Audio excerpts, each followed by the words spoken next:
بود در یک دهه فرانسه بود.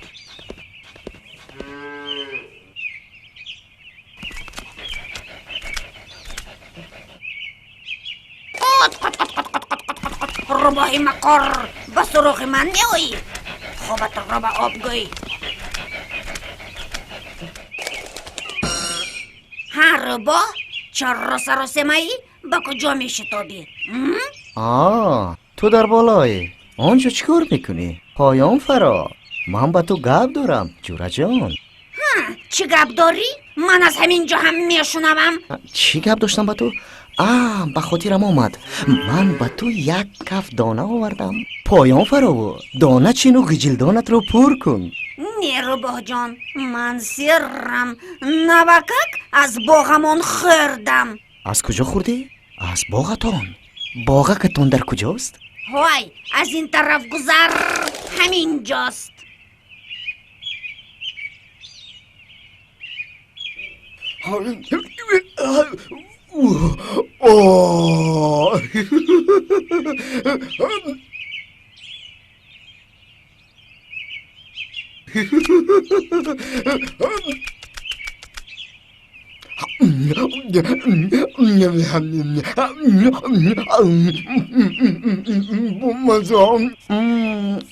اشکمکم پر شد.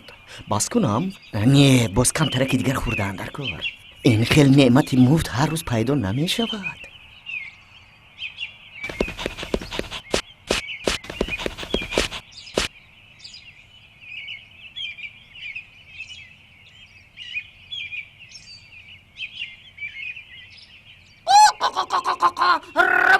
رباه گریز که صاحب باغ آمد. رباه گریز که صاحب باغ آمد. گریز.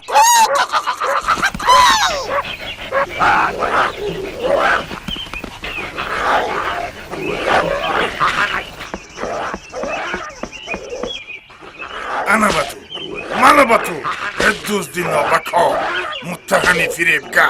پالمول کمی دومش بکنده پرتو پدر لعنته.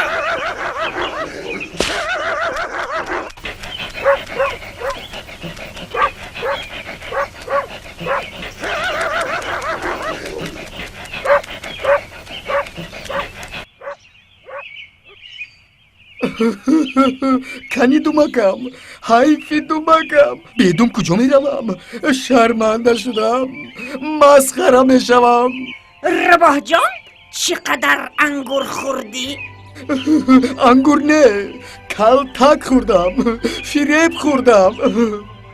این بود قصه روباهی که دیگران را فریب داده خود به دام افتاد.